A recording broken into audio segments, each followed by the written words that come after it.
وكان ذلك عند الله فوزا عظيما. ويعذب المنافقين والمنافقات والمشركين والمشركات الظانين بالله ظن السوء عليهم دائرة السوء وغضب الله عليهم ولعنهم وأعد لهم جهنم وساءت مصيرا. ولله جنود السماوات والأرض وكان الله عزيزا حكيما. إنا أرسلناك شاهدا ومبشرا ونذيرا لتؤمنوا بالله ورسوله وتعزروه وتوقروه وتسبحوه بكرة وأصيلا.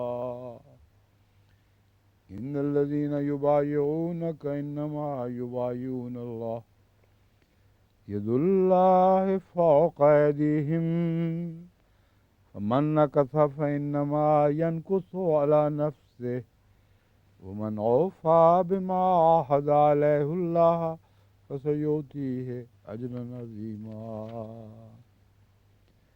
سيقول المخلفون من الأعراب شغلت سيقول المخلفون سيقول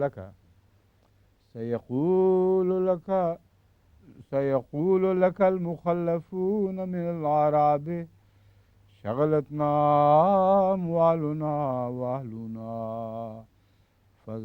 فاستغفر لنا. يقولون بألسنتهم ما ليس في قلوبهم قل فمن يملك لكم من الله شيئا إن أراد بكم ضرا أو أراد بكم نفعا بل كان الله بما تعملون خبيرا. بل ظننتم أن لن ينقلب الرسول والمؤمنون إلى أهلهم أبدا وزين ذلك في قلوبكم وظننتم ظن السوء وكنتم قوما بورا. ومن لم يؤمن بالله ورسوله فإنا أعتدنا للكافرين سعيرا. ولله ملك السماوات والأرض يغفر لمن يشاء ويعذب من يشاء وكان الله غفورا رحيما. سيقول المخلفون إذا انطلقتم إلى مغانم لتأخذوها ذرونا نتبعكم يريدون أن يبدلوا كلام الله قل لن تتبعونا كذلكم قال الله من قبل فسيقولون بل تحسدوننا بل كانوا لا يفقهون إلا قليلا. قل للمخلفين من الأعراب ستدعون إلى قوم أولي بأس شديد تقاتلونهم أو يسلمون فإن تطيعوا يؤتكم الله أجرا حسنا وإن تتولوا كما توليتم من قبل يعذبكم عذابا أليما. ليس على الأعمى حرج ولا على الأعرج حرج ولا على المريض حرج ومن يطع الله ورسوله يدخله جنات تجري من تحتها الأنهار ومن يتولى يعذبه عذابا أليما. لقد رضي الله عن المؤمنين إذ يبايعونك تحت الشجرة فعلم ما في قلوبهم فأنزل السكينة عليهم وأصابهم فتحا قريبا ومغانم كثيرة يأخذونها وكان الله عزيزا حكيما وعدكم الله مغانم كثيرة تأخذونها فعجل لكم هذه وكف أيدي الناس عنكم ولتكون آية للمؤمنين ويهديكم صراطا مستقيما وأخرى لم تقدروا عليها قد أحاط الله بها وكان الله على كل شيء قديرا ولو قاتلكم الذين كفروا لولوا الأدبار ثم لا يجدون وليا ولا نصيرا سنة الله التي قد خلت من قبل ولن تجد لسنة الله تبديلا وهو الذي كف أيديهم عنكم وأيديكم عنهم ببطن مكة من بعد أن أظفركم عليهم وكان الله بما تعملون بصيرا هم الذين كفروا وصدوكم عن المسجد الحرام والهدي معكوفا أن يبلغ محله ولولا رجال مؤمنون ونساء مؤمنات لم تعلموهم أن تطوهم فتصيبكم منهم معرة بغير علم ليدخل الله في رحمته من يشاء لا تزيلوا لعذبنا الذين كفروا منهم عذابا أليما إذ جعل الذين كفروا في قلوبهم حمية الجاهلية فأنزل الله سكينته على رسوله وعلى المؤمنين وألزمهم كلمة التقوى وكانوا حق بها وأهلها وكان اللہ بكل شيء عليما.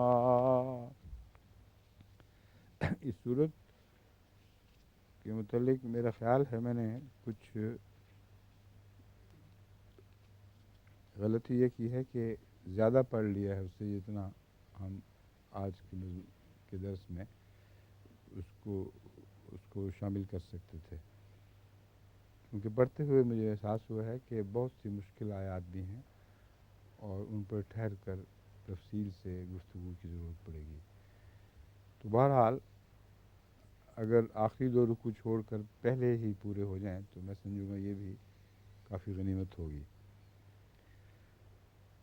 اللہ کے نام کے ساتھ جو بے حد رحم کرنے والا، بن مانگے دینے والا اور بار بار رحم فرمانے والا ہے. یقیناً ہم نے تجھے کھلی کھلی فتح عطا فرمائی ہے تاکہ اللہ تجھے تیرے ہر سابقہ اور ہر آئندہ ہونے والی لغزش بخش دے. غم کا ترجمہ یہاں لغزش ہی مناسب ہے، اور پہلی لغزش بھی اور آئندہ ہونے والی لغزش بھی بخش دے.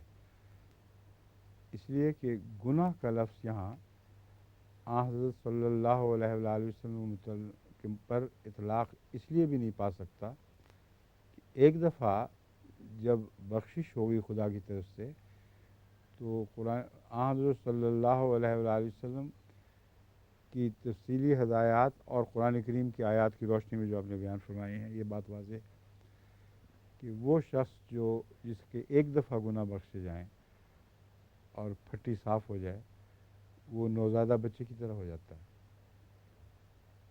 تو ناممکن ہے کہ حضرت صلی اللہ علیہ وآلہ وسلم کو یہ خوشخبری دی گئی ہو کہ تیرے گناہ بخشے جا چکے ہیں اور اس کے بعد دوبارہ نوزائیدہ بچہ گویا بننے کے بعد پھر گناہ کمائیں.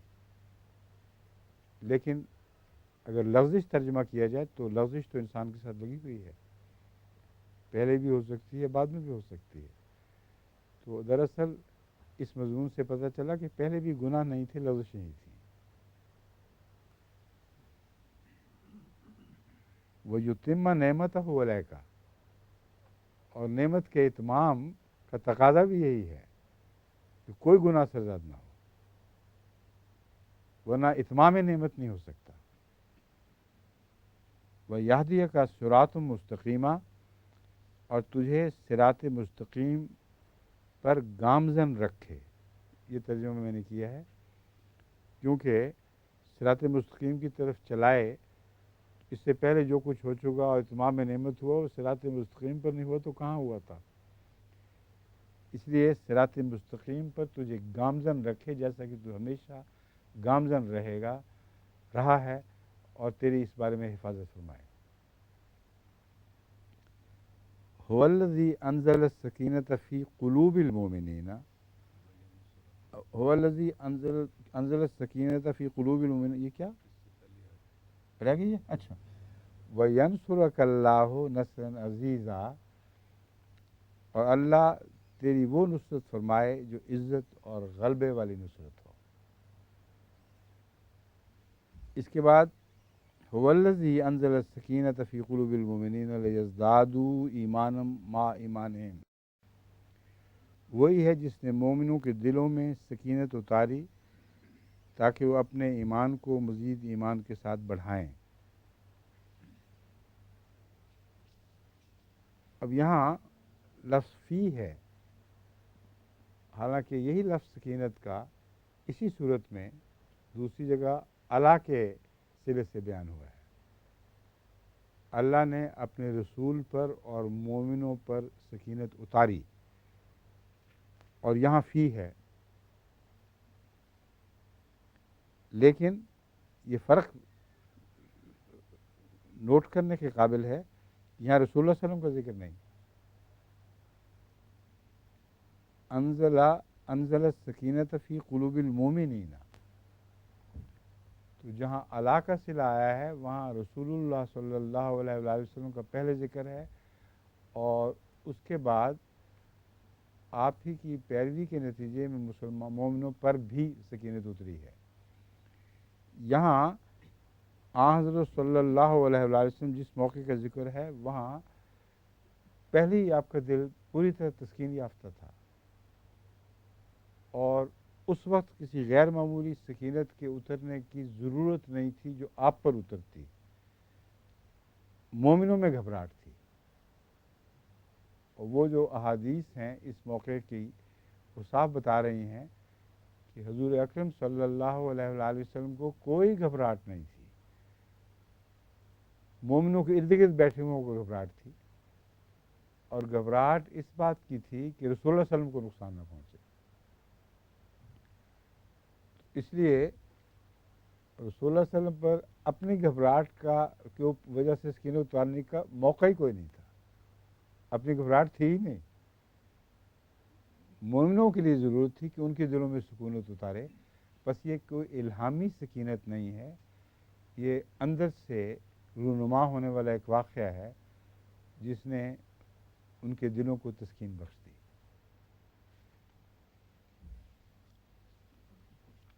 لیزدادوا ایمانا مع ایمانہم، یہ اس لیے ہوا کہ اس سارے واقعہ میں جب تک وہ گزرا ہے آخر تک ان کا ایمان بڑھتا رہے. اور یہ تسکین بھی اسی لیے اتاری کہ اس تسکین کے نتیجے میں وہ دیکھیں کہ بین ہی اس تسکین کے نتیجے میں خدا تعالیٰ مزید نصرت کے سامان کر رہا ہے. بس اس وجہ سے وہ ان کا ایمان مسلسل بڑھتا رہے. للہ جنود السماوات والارض، یہاں سوال یہ ہے کہ جنود السماوات کی کیا ذکر ہے؟ کیوں یہ ذکر آیا ہے یہاں؟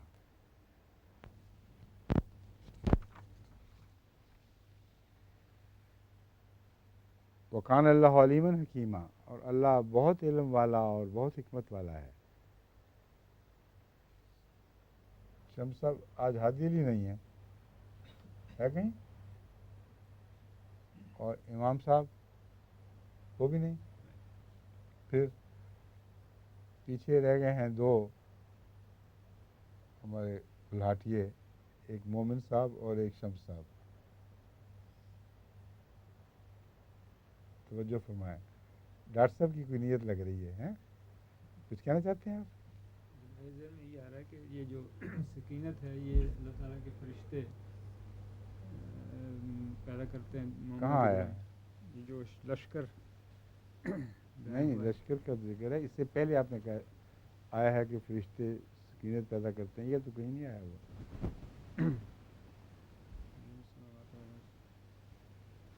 جو لشکر ہیں زمین میں اور آسمان میں ان کا ذکر ہے۔ وہ تو ہیں ہی۔ مومن صاحب فرمائیں۔ وہ وقت انتہائی خطرے کا وقت تھا اور مومنوں کو کہیں سے کمک نہیں آ سکتی تھی، اور سخت گھبراہٹ کا عالم یہ تھا کہ ایک غار میں گھرے ہوئے دشمن بڑے بڑے بول بول رہا ہے اور کوئی کمک نظر نہیں آ رہی جو ان کی مدد کر سکے۔ تو فرشتوں نے دونوں کام کیے ہیں، ایک تسکین پیدا کرنے والا، اور تسکین پیدا کرنے والا کام اس کمک والے کام کے ساتھ وابستہ تھا۔ یہ یقین ایمانم ما ایمانہم یہ بڑھتا چلا گیا کہ باوجود اس کے کہ دشمن حملہ کر کے بظاہر ان کو کچل سکتا تھا، اس کو توفیق نہیں مل رہی۔ یہ ہے جو واقعہ جس نے ان کے ایمان کو بڑھایا ان کی سکینت کے ساتھ ساتھ، اور سمجھ آ گئی کہ لشکر ہیں اللہ کے جو رسول اللہ علیہ وسلم کی حفاظت میں معمور ہے، اور ناممکن ہے کہ ان لشکروں کے الرغم دشمن آپ تک پہنچ سکے۔ یہ ہے سارا سلسلہ ان کے ایمان کے بڑھنے کا، اور لشکروں کے ذکر کی یہاں یہ ضرورت پیش آئی ہے۔ کان اللہ علیم حکیمہ، اللہ تعالیٰ بہت علیم اور حکیم ہے اس پہلو سے کہ دشمنوں کے دل کا حال بھی پڑھ رہا تھا اور مومنوں کے دل کا حال بھی پڑھ رہا تھا، اور یہ سارا جو خدا تعالیٰ نے کام دکھایا یہ علم و حکمت کا مظہر ہے۔ یہ کیوں ہوا؟ لیدخل المومنین والمومنات جنات تجری من تحت الانہار۔ اگر یہ سب کچھ نہ ہوا ہوتا تو وہ مومن جنتوں میں داخل ہونے کے مستحق نہیں بنتے تھے۔ جن کے ایمان بڑھ گئے، جنہوں نے خدا کے لشکروں کا نزول دیکھا، جو رسول اللہ علیہ وسلم کی وسیلے سے اللہ کی پناہ میں آ گئے، ان کا ایک اجر ہونا چاہیے، اور وہ یہی اجر ہے جس کا بیان ہے لیدخل المومنین والمومنات ہے۔ مگر یہاں خاص قابل ذکر بات یہ ہے کہ وہ مرد تھے سارے اکٹھے ہوئے، اور یہ آیت مومنات کا بھی ذکر کر رہی ہے۔ مراد یہ ہے کہ یہ واقعہ ساری امت مسلمہ کے لیے ایک رحمت و نعمت کا مجھے بنا ہے، صرف ان کے لیے نہیں جو وہاں موجود تھے۔ اس لیے یہاں اس غلط فہمی کو دور کر دیا کہ لیدخل المومنین جنات نہیں فرمایا، لیدخل المومنین والمومنات جنات تجری من تحت الانہار، ایسی جنتوں میں داخل فرما دے جن کے دامن میں نہریں بہتی ہوں، خالدین فیہا، وہ اس میں ہمیشہ رہتے چلے جانے والے ہوں، وَيُكَفِّرَ عَنْهُمْ سَيِّئَاتِهِمْ۔ اب یہ جو یکفر عنہم ہے، یہ جنت میں سیئات دور کرنے کی بات نہیں ہے، اس لیے اس پہلے حصے کو جنات تحت الانہار کو جملہ معترضہ سمجھنا چاہیے، بلکہ امر واقعہ یہ ہے کہ یہاں یوں نظر آ رہا ہے کہ بظاہر لیدخل المومنین والی بات یکفر عنہم سیئاتہم کے بعد ہونی چاہیے تھی، لیکن قرآن کریم نے وہ جو پہلا واقعہ ہے اس کے بعد خوشخبری میں دیر نہیں فرمائی۔ بعض دفعہ قرآن کریم کا یہ دستور ہوتا ہے کہ خوشخبری کی بات فوراً بیان کر دیتا ہے، بعد میں وہ چیزیں جو اس خوشخبری کا موجب بنیں وہ بیان کی جاتی ہیں۔ یہ ایک جگہ نہیں، متعدد قرآنی آیات میں بالکل یہی دستور ہے۔ اس لیے میں سمجھتا ہوں کہ ترتیب تو بہرحال یہی ہونی چاہیے۔ اس کی وجہ یہ ہے کہ اس واقعہ کے بعد اس خوشخبری کو خدا مومنوں سے نہ روکے کہ تم بھی، تمہاری بیویاں بھی، یا تمہاری عورتیں جو بھی ہوں، بیویاں ہوں یا نہ ہوں، ان کے لیے وعدہ ہے اس واقعہ کے بعد کہ تم لازماً جنتی ہو۔ اور مزید یہ وَيُكَفِّرْ عَنْهُمْ، یہ وعدہ بھی ہے کہ مفت میں جنتی نہیں بنا دیے جاؤ گے بغیر وجہ، بغیر استحقاق کے۔ اللہ یہ انتظام فرمائے گا اس کے بعد کہ تمہاری برائیاں تم سے دور فرما دے، یعنی انہم کا ذکر غائبانہ ہے، اس لیے ان کی برائیاں ان سے دور فرما دے۔ یہ اسی قسم کا وعدہ ہے جیسے ذنب کے دور کرنے کا وعدہ رسول اللہ صلی اللہ علیہ وسلم کے متعلق تھا، اسی سے سارا سلسلہ انعامات کا چلا ہے۔ اور مومنوں کے اندر کچھ خرابیاں موجود تھیں، یہ وعدہ نہیں ہے کہ اس کے بعد تمہاری ساری خرابیوں کے ہوتے ہوئے بخش دی جائیں گی، بلکہ ریوارڈ یہ ہوگا کہ تمہاری خرابیاں دور کرنے کا اور تمہاری مغفرت کا ایک سلسلہ اللہ جاری فرما دے گا، یہاں تک کہ تم پھر ان جنتوں کے مستحق ہو جاؤ گے۔ وَكَانَ ذَلِكَ عِندَ اللَّهِ فَوْزًا عَظِيمًا۔ اور یہ تمام باتیں اکٹھی یہ ہیں جو اللہ کے نزدیک فوز عظیم ہے، جس فوز عظیم کو تم نے اس فتح مکہ کے موقع پر پا لیا۔ وَيُعَذِّبَ الْمُنَافِقِينَ وَالْمُنَافِقَاتِ وَالْمُشْرِكِينَ وَالْمُشْرِكَاتِ الظَّانِّينَ بِاللَّهِ ظَنَّ السَّوْءِ، اور تاکہ وہ عذاب دے منافق مردوں اور منافق عورتوں کو، اور مشرک مردوں اور مشرک عورتوں کو جو اللہ پر بدگمانی کرتے ہیں۔ مصائب کی گردش خود انہی پر پڑے گی، اور اللہ ان پر غضبناک ہے اور ان پر لعنت کرتا ہے، اور اس نے ان کے لیے جہنم تیار کی ہے اور وہ بہت برا ٹھکانہ ہے۔ یہ پہلے نتیجے کا بالکل برعکس ہے۔ اسی جنگ کے دوران جس میں واقعات گزرے ہیں، مومنوں نے یہ کمایا اور دشمنوں نے وہ کمایا۔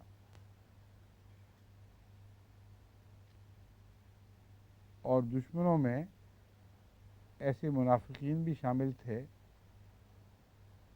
یا منافقین کا ذکر یعذب المنافقین والمنافقین والمشرکین والمشرکات ظانین باللہ ظن السوء، وہ اللہ کے متعلق بدظنی کرتے تھے۔ بدظنی یہ کرتے تھے کہ اللہ تعالیٰ کی طرف سے مصائب کی چکی میں مسلمان پیسے جائیں گے۔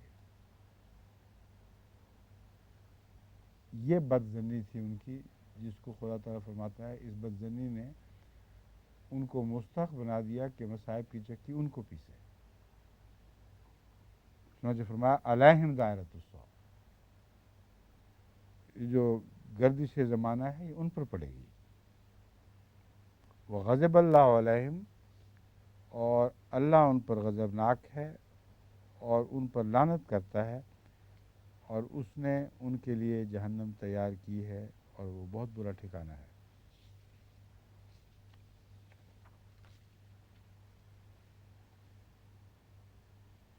وَلِلَّهِ جُنُودُ السَّمَاوَاتِ وَالْأَرْضِ وَكَانَ اللَّهُ عَزِيزًا حَكِيمًا۔ اب جن لشکروں کا پہلے ذکر گزر چکا ہے، دوبارہ لشکروں کا ذکر ہے، اور یہ فرمایا گیا ہے کہ سارے لشکر جو زمین و آسمان ہیں اللہ ہی کے ہیں، اس لیے وہ جب چاہے جن پر اتارے، جن کی مدد کے لیے اتارے، جن کے خلاف اتارے، وہ مالک ہے۔ وَكَانَ اللَّهُ عَزِيزًا حَكِيمًا، اور اللہ ہر غالب سے بڑھ کر غالب، مکرم اور حکمت والا ہے۔ انا ارسلناک شاہدا و مبشرا و نذیرا، یقیناً ہم نے تجھے ایک گواہ اور مبشر اور ڈرانے والے کے طور پر بھیجا۔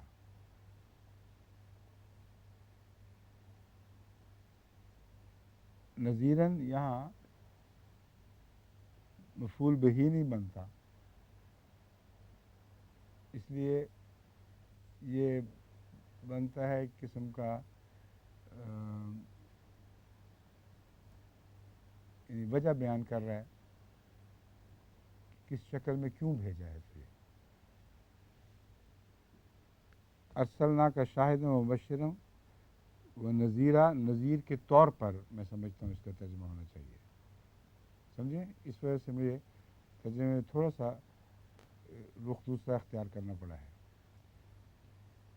ہم نے تجھے شاہد اور مبشر اور نذیر بھیجا، یہ نہیں ہے، شاہد اور مبشر اور نذیر کے طور پر بھیجا۔ لِتُؤْمِنُوا بِاللَّهِ وَرَسُولِهِ، تاکہ تم اللہ اور اس کے رسول پر ایمان لاؤ اور اس کی مدد کرو اور اس کی تعظیم کرو اور صبح و شام اس کی تسبیح کرو۔ یہاں معنی از خود واضح ہے، عربی میں تو بالکل واضح ہے، لیکن ترجمے میں بھی میرے خیال میں کسی یعنی یا بریکٹ کی ضرورت نہیں ہے۔ پہلا حصہ رسول اللہ صلی اللہ علیہ وآلہ وسلم کے متعلق ہے اور آخری حصہ اللہ تعالیٰ کے متعلق ہے، تاکہ تم اللہ اور اس کے رسول پر ایمان لاؤ اور اس کی مدد کرو اور اس کی تعظیم کرو۔ یہاں رسول کی تعظیم فرض ہے، اور صبح و شام رسول کی نہیں، اس کی جس نے بھیجا ہے اس کی تسبیح کرو۔ بعض دفعہ رسول کا ذکر ہوتا ہے لیکن اصل مراد اللہ ہی ہوتا ہے، یعنی رسول کا ذکر بظاہر ہو رہا ہے لیکن مراد ہے تسبیح اللہ کی کرو۔ تو یہ جو لطیف نقطہ ہے یہ اگلی آیت میں بالکل کھل رہا ہے، اس لیے بڑا دلچسپ موڑ ہے یہاں سے، کیونکہ آگے اللہ تعالیٰ فرما رہا ہے ان الذین یبایعونک انما یبایعون اللہ، یقیناً وہ لوگ جو تیری بیعت کر رہے ہیں وہ فی الحقیقت اللہ کی بیعت کر رہے ہیں، وہ صرف اللہ ہی کی بیعت کر رہے ہیں۔ تو رسول اللہ کا ذکر اور آپ کی بیعت کو فرمایا گیا محض اللہ کی بیعت ہے یہ، اور مزید فرمایا ید اللہ فوق ایدیہم، کہ اللہ کا ہاتھ ہے جو ان کے ہاتھ پر ہے۔ اب ہاتھ کس کا تھا؟ رسول اللہ صلی اللہ علیہ وسلم کا۔ تو صرف یہی نہیں کہا کہ تیری بیعت اصل میں خدا کی، دراصل خدا کی بیعت ہے، یعنی اس میں یہ ہو سکتا ہے کہ انسان یہ معنی لے لے کہ یہ مراد یہ ہے کہ دراصل یہ بیعت خدا کی بیعت ہے، مگر اس تکرار کی پھر کیا ضرورت تھی کہ ید اللہ فوق ایدیہم، جبکہ ظاہری طور پر رسول اللہ صلی اللہ علیہ وسلم کا ہاتھ ان کے ہاتھ پر تھا۔ یہ اس لیے ضروری تھا کہ حقیقت میں رسول اللہ کی بیعت کی ہی اس لیے جاتی ہے کہ آپ کا اپنا کوئی وجود نہیں رہا۔ اللہ جب ہاتھ ہو جاتا ہے بندے کے، پاؤں ہو جاتا ہے، تو اس حدیث میں اس آیت کی تفسیر موجود ہے، یعنی رسول اللہ صلی اللہ علیہ وسلم کے متعلق لازماً یہ واقعہ رونما ہوا کہ آپ کا کوئی حصہ بھی آپ کا اپنے وجود نہیں رہا اور ہر ایک پر اللہ کا تسلط ہو گیا، یہاں تک کہ جو ہاتھ وہ اپنے اوپر دیکھ رہے تھے بوجہ اس کے کہ تسلط اللہ کا تھا اس پر، وہ اللہ کا ہاتھ تھا، ورنہ اللہ کا ہاتھ اپنے ذات میں تو ہوتا نہیں، وہ بندوں کی معرفت بنا کرتا ہے۔ بس حضرت صلی اللہ علیہ وآلہ وسلم کے وسیلے سے حضرت صلی اللہ علیہ وسلم کا ہاتھ اللہ ہی کا ہاتھ تھا، اور وہ اگر اللہ کا ہاتھ نہ ہوتا تو مومنوں کو اس ہاتھ کے نیچے ہاتھ رکھ کر بیعت کرنے کی ضرورت ہی کوئی نہیں تھی۔ وہ دراصل اللہ سے عہد کر رہے تھے۔ چنانچہ اس کے بعد یہی مضمون کھول دیا گیا ہے، کسی شک کی کوئی گنجائش نہیں۔ فمن نکث فانما ینکث علی نفسہ، بس جو کوئی بھی عہد توڑے گا یا توڑتا ہے تو وہ اپنے مفادی کے خلاف عہد توڑتا ہے۔ یہ ایک بنیادی اصول ہے، ہر چیز پر اطلاق پانے والا۔ جو کوئی بھی عہد توڑتا ہے وہ اپنے ہی مفاد کے خلاف عہد توڑتا ہے، یعنی عہد توڑنا اپنی ذات میں ایک مکروہ چیز ہے جس کا نقصان اس کو ضرور پہنچے گا۔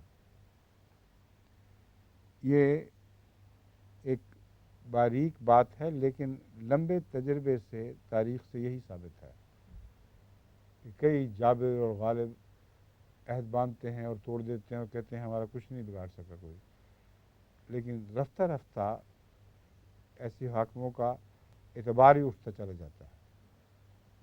اب پاکستان میں وعدے کیے گئے کہ اپنے ڈالرز بھیج دو اور فکر نہ کرو ہم انہیں واپس کر دیں گے، ہزار بہانوں سے وہ ڈالر ان کے مٹی بنا دیے۔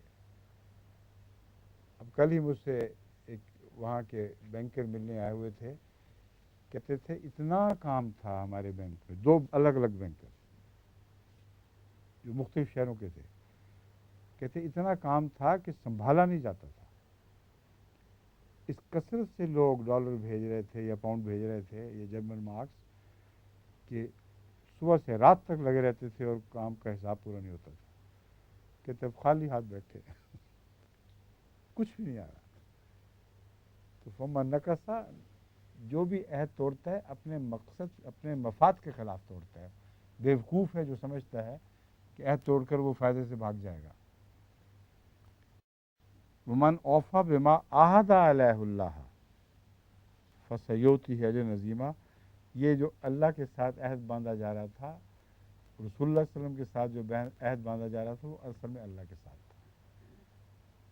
اللہ کے ساتھ عہد نہ ہوتا تو اس عہد کی کوئی قیمت نہ ہوتی۔ بس جو کوئی بھی اس عہد کو پورا کرے جو اس نے اللہ سے باندھا تو یقیناً وہ اسے بہت بڑا اجر عطا فرمائے گا۔ اس سے عمومی طور پر بیعت کا فلسفہ سمجھ آ گیا۔ بیعت میں کسی انسان سے وفاداری کا عہد نہیں ہوتا، اللہ سے وفاداری کا عہد ہوتا ہے، اور وہ شخص جس کے ہاتھ پر بیعت ہو، جب تک وہ اللہ کا وفادار ہے، وہ وہی باتیں کر رہا ہے جو اللہ اور اس کے رسول نے کی تھی، اس وقت تک وہ عہد قائم ہے، اس کے بعد عہد ختم ہو جاتا ہے۔ یعنی اس پر بیعت کرنے والے کا فریضہ ختم ہو جاتا ہے، کیونکہ اس آیت نے واضح کیا ہے کہ جو اللہ کے ساتھ عہد ہے اس پر انسان نگران رہے، اس کے بارے میں وہ پوچھا جائے گا۔ اس کے علاوہ جو بندوں کی عمومی بحث ہے وہ پہلے گزر چکی ہے۔ اب یہ آیت ہے سَيَقُولُ لَكَ الْمُخَلَّفُونَ مِنَ الْأَعْرَابِ شَغَلَتْنَا أَمْوَالُنَا وَأَهْلُنَا فَاسْتَغْفِرْ لَنَا، ضرور اعراب میں سے پیچھے چھوڑ دیے جانے والے تجھ سے کہیں گے کہ ہمیں ہمارے اموال اور ہمارے گھر والوں نے مشغول رکھا۔ خواہش تو ہماری تھی کہ جہاد میں تمہارے ساتھ شامل ہوتے، مگر اہل و عیال اموال مصیبت پڑی ہوئی، کیا کرتے ہیں، ان کا بھی تو کوئی نگران ہونا چاہیے تھا۔ انہوں نے مشغول رکھا، لیکن اب اس کی پریشانی ہے ہمیں، اس لیے بس ہمارے لیے بخشش طلب کر، اللہ سے بخشش مانگ، ہم سے غلطی تو ہوئی ہے مگر ہم شرمندہ ہیں اس غلطی پر۔ فرمایا وہ اپنی زبانوں سے وہ کہتے ہیں، یقولون بألسنتہم ما لیس فی قلوبہم، بالکل جھوٹ بول رہے ہیں۔ یہ بخشش کی طلب ایک دکھاوا ہے، اصل میں مال غنیمت حاصل کرنے کے لیے زمین تیار کر رہے ہیں۔ وہ کہتے ہیں ہمارا بھی تو حق ہے، ہم بھی تو چاہتے تھے، بلکہ ہم نہ جانے پر شرمندہ ہیں بہت سخت۔ اتنا خیال تھا ہمارا جنگ میں شامل ہونے کا، جہاد میں، کہ ہم اب تجھ سے بخشش مانگ رہے ہیں، بخشش کی طلب کی دعا مانگ رہے ہیں کہ اللہ کے حضور دعا کر. اور اس کے بعد پھر اصل مقصد صرف آنا تھا کہ ہمارا یہ حال ہے، ہم نیکوکاروں میں شامل ہیں، تو ہمیں بھی پھر مال غنیمت میں سے کچھ حصہ مل جانا چاہیے. فرمایا ان کے وہ ایسی بات کہہ رہے ہیں جو ان کے دلوں میں نہیں ہے. قل من یملک لکم من اللہ شیئن ان اراد بکم ضرا اور اراد بکم نفع. تو کہہ دے کہ اگر اللہ نے تمہیں ضرر پہنچانے کا یا نفع پہنچانے کا ارادہ کیا ہو تو من یملک لکم، اللہ کے اس ارادے کی تعمیل سے کون اسے روک سکتا ہے؟ تمہارے اور اللہ کے ارادے کی تعمیل کے درمیان کون حائل ہو سکتا ہے؟ بل کان اللہ بما تعملون خبیرہ، مگر مشکل یہ ہے کہ اللہ تعالیٰ جو تم کرتے ہو ان سے باخبر ہے. اس لیے نفع والی بات کوئی نہیں ہوگی، اب ارادہ بکم سوء والی بات ضرور ہو جائے گی، اور جب وہ ہوگی تو کوئی تمہارے اور خدا کے درمیان حائل نہیں ہو سکتا. بل ظننتم ان لن ينقلب الرسول والمؤمنون الى اہلہم ابدا، تم حقیقت میں یہ گمان کر رہے تھے کہ رسول اور مومنین اپنے اہل و عیال کی طرف کبھی بھی واپس نہیں لوٹیں گے، اور اس طرح ان کے اموال پر بھی تم نے قبضے کرنے تھے. بدنیت حریص ایسے ہیں، اب جو غنیمت کا مال مانگ رہے ہیں ان کی تو نیت تھی کہ تم لوگ کبھی آؤ گے نہیں، غنیمت کا مال ہونا ہی کوئی نہیں. غنیمت کا وہی مال تھا ان کے لیے جو پیچھے چھوڑے ہوئے بیچاروں کو جب ان کے سہارے نہ رہتے تو اس وقت ان کو میسر آ جانا تھا. تو اتنی گندی نیتیں، اتنے خوفناک جرائم کے ارادے کیے ہوئے لوگ اب کیسے منہ سے وہ ایسی باتیں کرتے ہیں جس سے رسول اللہ علیہ وسلم کا بظاہر دل جیتنے کی کوشش کر رہے ہیں. وَزُيِّنَ ذَلِكَ فِي قُلُوبِكُمْ، یہ بات تمہارے دل میں خوبصورت کر کے دکھائی گئی، یعنی اس اتنی مکروہ بات کو تم نے بہت اچھا سمجھا. وَظَنَنْتُمْ ظَنَّ السَّوْءِ، اور تم بدظنی کرتے رہے اور ایک ہلاک ہونے والی قوم ہو گئے. یعنی وَكُنْتُمْ قوم برا میں ظن کرتے رہے، مفہوم یہ ہے یہاں تک کہ تم ایک ہلاک ہو جانے والی قوم ہو گئے. وَمَن لَّمْ يُؤْمِن بِاللَّهِ وَرَسُولِهِ فَإِنَّا أَعْتَدْنَا لِلْكَافِرِينَ سَعِيرًا، اور جو اللہ اور اس کے رسول پر ایمان نہیں لایا تو یقیناً ہم نے کافروں کے لیے بھڑکنے والی آگ تیار کر رکھی ہے. وَلِلَّهِ مُلْكُ السَّمَاوَاتِ وَالْأَرْضِ، اور آسمانوں اور زمین کی بادشاہت اللہ ہی کی ہے. یغفر لمن یشاء ویعذب من یشاء، وہ جسے چاہتا ہے بخش دیتا ہے اور جسے چاہتا ہے عذاب دیتا ہے.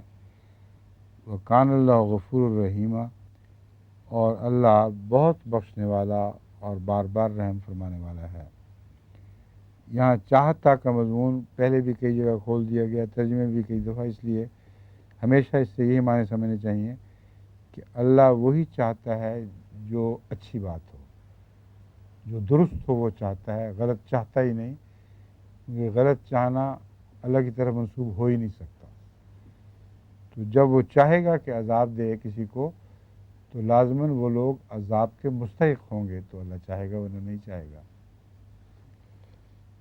سَيَقُولُ الْمُخَلَّفُونَ إِذَا انطَلَقْتُمْ إِلَىٰ مَغَانِمَ لِتَأْخُذُوهَا ذَرُونَا نَتَّبِعْكُمْ، اور ضرور وہ لوگ جو پیچھے چھوڑ دیے گئے کہیں گے جب تم اموال غنیمت کی طرف انہیں حاصل کرنے کے لیے جاؤ گے. کب کہیں گے؟ جب تم اموال غنیمت کی طرف ان اموال کو حاصل کرنے کے لیے جاؤ گے کہ ہمیں بھی اپنے پیچھے آنے دو.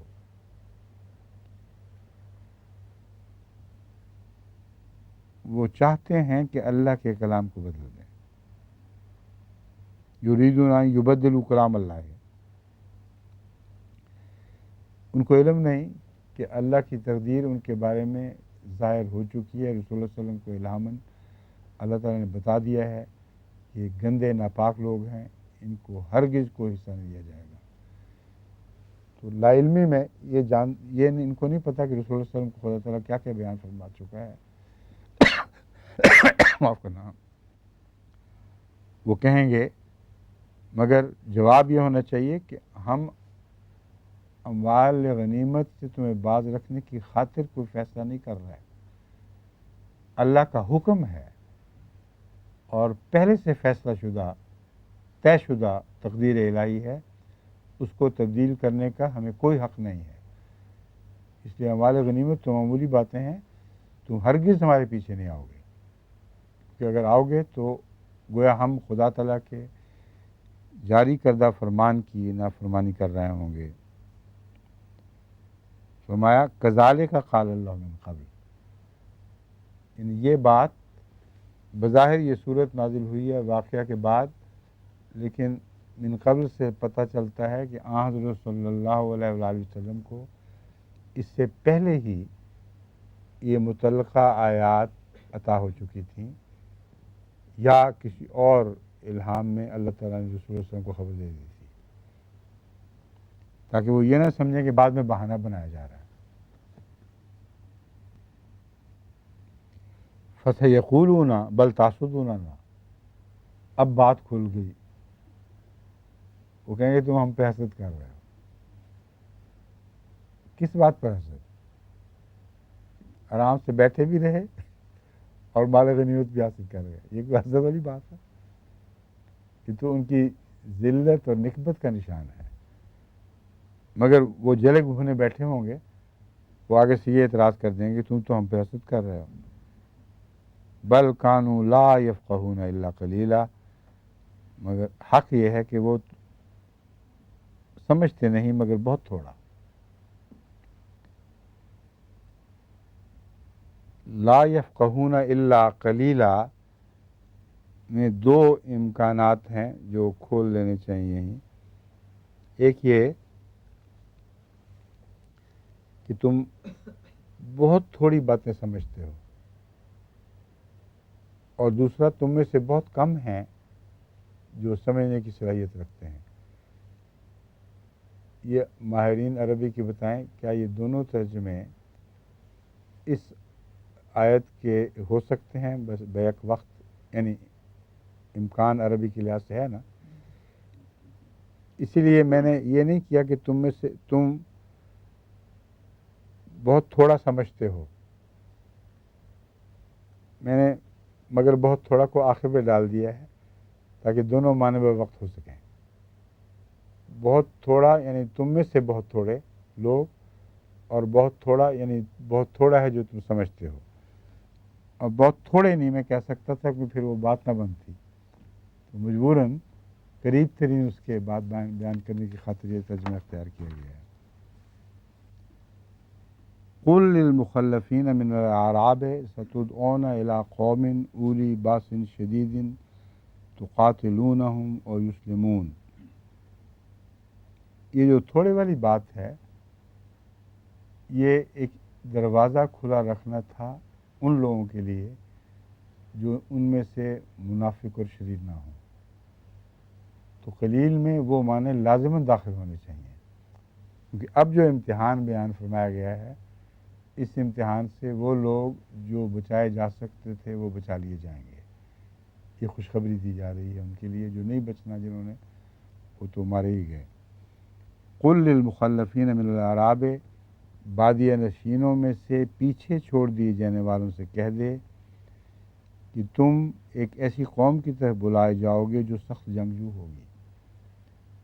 یعنی یہ جو آزمائش کا دور پہلے گزر چکا ہے، اس میں اکثر لوگ کہتے ہیں کہ ہماری نیت شامل ہونے کی تھی، مگر مجبوراً دنیا کی مصروفیتوں کی وجہ سے دل چاہتے ہوئے بھی شامل نہیں ہو سکے.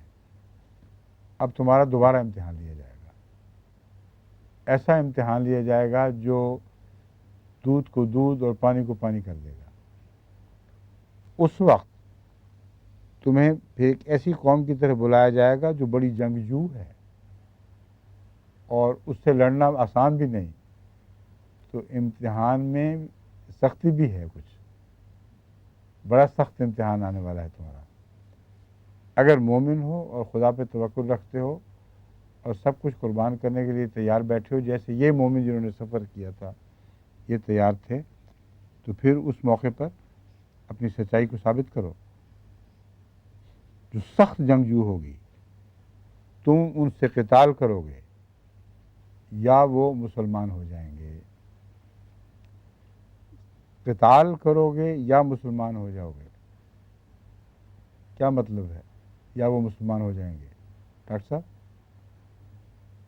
یعنی اسلام مسلمان بنانے کے لیے قتال جائز ہو گیا ہے؟ وہ تو نہیں ہوا. اس آیت سے کیا نظر آتا ہے پھر؟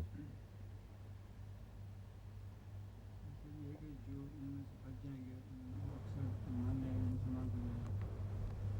قتل ہو گیا ہو تو قتل ہو گیا. جو باقی بچیں گے وہ مسلمان ہو جائیں گے. سچ مچ کے دیکھیں یہاں یہ بہت اہم آیت ہے اسلامی جہاد کی تشریح کرنے والی. تم ان سے قتال کرو گے او یسلمون ہے, حتیٰ یسلمون نہیں ہے. اس لیے اور دونوں جگہ اطلاق پا رہا ہے. اگر قتال کے دوران کوئی مسلمان ہو جائے تو تمہیں اس کو قتل کا حق ہی کوئی نہیں. اس لیے قتال نہیں کرو گے کہ لوگوں کو زبردستی مسلمان بناؤ. قتال کا آغاز ان کی طرف سے ہوگا. اس لیے جوابی جنگ تو مسلمان بنانے کی غرض سے ٹھوسی نہیں جا رہی کسی پر. جوابی جنگ تو ان کے انیشیشن پر, ان کی پہل کرنے کے نتیجے میں ہوئی ہے. اس لیے یہ الزام تو لگ ہی نہیں سکتا. لیکن ایک رحمت کا رستہ مسلمانوں کے لیے کھولا جا رہا ہے کہ باوجود اس کے کہ ان میں سے ہر ایک قتل کا مستحق ہے, کیونکہ اگر وہ تم پر غلبہ پاتا تو تم میں سے کسی کو نہیں چھوڑتا. باوجود اس کے تم میں زیب نہیں دیتا کہ جب وہ مغلوب ہو جائیں تو سب کو قتل کر دو.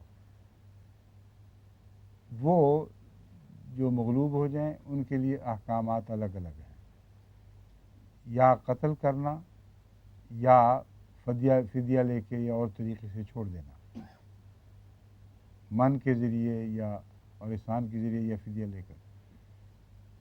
لیکن جن کا قتل واجب بھی ہو, ان کا کوئی فدیہ نہ دے, کوئی ان کے پیچھے چھوڑنے والا نہ ہو, اگر وہ اسلام قبول کر لیں تو تمہیں ان پر دسترس کی اجازت نہیں ہے.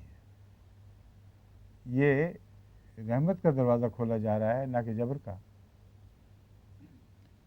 اور او یسلمون میں یہ بھی بیان ہو گیا کہ ضروری نہیں کہ قتل کے ذریعے وہ جنگ کے ذریعے وہ مسلمان ہوں یا جنگوں کے بعد مسلمان ہوں. عین ممکن ہے کہ وہ اس کے بغیر ہی مسلمان ہو جائیں, اور جو بغیر جنگوں کے مسلمان ہوں گے ان کے اجور تو ملیں گے مسلمانوں کو, کیونکہ ان کی دعا اور تبلیغوں سے ہوئے ہیں, لیکن ان پر یہ اطلاق ہوتا ہی نہیں اس بات کا کہ گویا وہ زبردستی مسلمان بنائے گئے ہیں. تو زبردستی مسلمان بنانے کا قلع کما کر دیا گیا ہے. اور امر واقعہ یہ ہے کہ وہ لوگ جو قتال کے دوران مسلمان ہوئے ہیں ان کی تعداد ان سے بہت تھوڑی ہے جو بغیر کسی قتال کے مسلمان ہوئے ہیں. حضرت اقدس مسیح موعود علیہ الصلوۃ والسلام نے اس مضمون کو بڑی تفصیل سے کھولا ہے اسلامی جنگوں کے دفاع کے مضمون میں, کہ اتنی بھاری تعداد بغیر کسی لڑائی کے مسلمان ہوئی ہے کہ او یسلمون کا دائرہ اس سے بہت زیادہ وسیع ہے جن سے تم قتال پر مجبور کر کیے جاؤ گے، اور او یسلمون میں مستقبل کی بھی خوشخبری ہے۔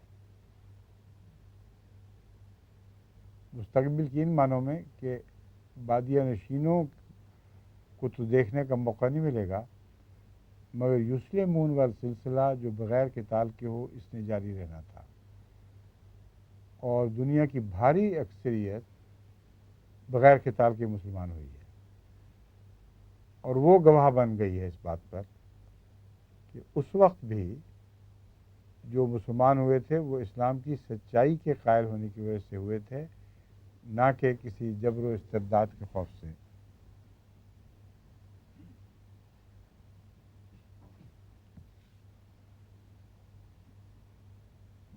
او یسلمون فإن تطیعوا یؤتکم اللہ اجرا حسنا۔ اب اسلام اور اطاعت یہ دراصل ایک ہی چیز کے دو نام بنتے ہیں، تو ان کے مالک غنیمت کہاں گئے؟ اس کا جواب دیا گیا ہے۔ اگر وہ خود مسلمان ہو جائے اور اطاعت کریں تو تم مال غنیمت کی کیا فکر کرتے ہو؟ اللہ پر واجب ہے کہ وہ تمہیں اس کی بہترین جزا عطا فرمائے، اور یہ جزا دنیا میں بھی عطا فرماتا ہے اور آخرت میں بھی عطا فرماتا ہے۔ بس جب جزیرہ نمائے عرب مسلمان ہوئے ہے تو جو جزا کا سلسلہ تھا وہ ختم تو نہیں ہو گیا وہاں۔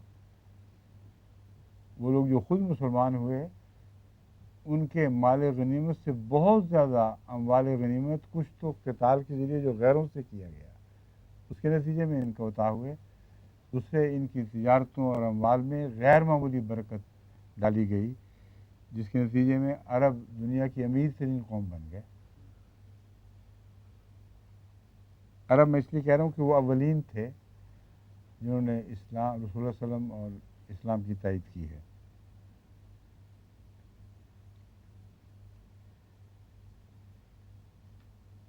یؤتکم اللہ اجرا حسنا کا معنی سمجھ آ گیا۔ آگے ہے وَإِن تَتَوَلَّوْا، اگر تم پیٹھ پھیر جاؤ، کما تولیتم، جیسا کہ تم اس سے پہلے بھی پیٹھ دکھا گئے تھے، یعذبکم عذابا علیما، تو وہ تمہیں بہت دردناک عذاب دے گا اس آزمائش میں، اور اس آزمائش کے تتبع میں جو اور آزمائشیں اس قسم کی آئیں گی ان کے متعلق مستقل اصول یہ بیان فرما دیا گیا ہے کہ اگر تم ڈر گئے، پیٹھ پھیر گئے، پیٹھ دکھا گئے تو اللہ تمہیں عذاب دے گا، یعنی اجر حسنہ نہیں ہوگا، پھر تمہیں عذاب دیا جائے گا۔ لیکن پیٹھ دکھانے والوں میں کچھ معذور اور مجبور بھی ہوا کرتے ہیں، ان کا استثناء بھی فرما دیا۔ قرآن کریم جس مضمون کو آگے بڑھاتا ہے اس کے ہر پہلو کو سمیٹتا چلا جاتا ہے، کوئی امکانی پہلو باقی نہیں چھوڑتا۔ لیسا علی الاعمی حرج، اندھوں پر کوئی حرج نہیں، ولا علی الاعرج حرج، اور لنگڑے پر کوئی حرج نہیں، ولا علی المریض حرج، اور مریض پر کوئی حرج نہیں۔ یہاں اندھے اور عارج کا ذکر پہلے ہے، وہ بھی تو مریض ہی ہیں، اندھا اور لنگڑا بھی تو ایک مرض کے مارے ہوئے ہیں، آخر پر مریض کو کیوں ذکر فرمایا گیا کہ مریض پر بھی کوئی حرج نہیں؟ اس لیے کہ مریض عموماً ایک عارضی حالت والے کو کہتے ہیں جو صحت یاب بھی ہو سکتا ہے، اور مریض ایسا بھی ہو سکتا ہے جو بہانے بنائے، مگر جب اللہ فرماتا ہے مریض پر حرج نہیں تو مراد یہ ہے جو واقعتاً مریض ہو، المریض۔ اور مریض جب ٹھیک ہوگا اور جہاد کے لیے حاضر ہوگا تو ثابت ہو جائے گا کہ وہ سچا مریض تھا، کوئی بنا ہوا مریض نہیں تھا۔ بس فرمایا اعمیٰ پر حرج نہیں، لنگڑے پر حرج نہیں، حالانکہ لنگڑے ہوتے ہوئے بھی قتال میں شامل ہو جایا کرتے تھے۔ وَمَن يُطِعِ اللَّهَ وَرَسُولَهُ، اور جو کوئی بھی اللہ اور اس کے رسول کی اطاعت کرے، یدخلہ جنات تجری من تحتها الانہار، اللہ اسے ضرور داخل فرمائے گا ایسی جنات میں جن کے دامن میں نہریں بہتی ہیں۔ وَمَن يُطِعِ اللَّهَ وَرَسُولَهُ، یہ مرکزی نقطہ ہے۔ مریض ہونا، اندھا ہونا، لنگڑا ہونا، یہ عارضی کیفیات ہیں، اور جو جنگ میں شرکت کرنا ہے یہ بھی ایک ظاہری کیفیت ہے۔ بہرحال اصل بنیاد جنتوں کا جو وعدہ دیا جا رہا ہے، اصل بنیاد اس پر ہے، وَمَن يُطِعِ اللَّهَ وَرَسُولَهُ، جو اللہ اور اس کے رسول کی اطاعت کرے گا، اس پر خدا تعالیٰ اس کی جزا اللہ پر فرض ہے۔ یدخلہ جنات تجری من تحتها الانہار، انہیں وہ ایسی جنات میں داخل فرما دے گا جن کے دامن میں نہریں بہتی ہوں۔ وَمَن يَتَوَلَّى يُعَذِّبْهُ عَذَابًا أَلِيمًا، اور جو بھی پیچھ دکھا جائے گا اسے وہ دردناک عذاب دے گا۔ یہاں صرف ایک بات ہے کہ مریض تو خیر ٹھیک ہو گیا، اندھا اور لنگڑا بھی کیا اسی حالت میں جنت میں داخل ہوں گے؟ ہیں ڈاکٹر صاحب؟ تو ان کا چل رہا ہے، اس کی وضاحت پہلے کئی دفعہ کی جا چکی ہے۔ حضرت صلی اللہ علیہ وآلہ وسلم نے وضاحت کے ساتھ ایک بڑھیا کو فرما دیا تھا کہ کوئی بوڑھا جنت میں نہیں جائے گا، مراد یہ ہے کہ جو بھی جائے گا اس کی تمام کمزوریاں دور کر دی جائیں گی، اور گویا ایک صحت مند جوان کے طور پر جنت میں داخل ہوگا۔ ٹھیک ہے، یہ دو پورے ہو گئے نا؟ میرا خیال تھا کہ شاید یہاں تک پہنچے، اور باقی دو انشاءاللہ کل۔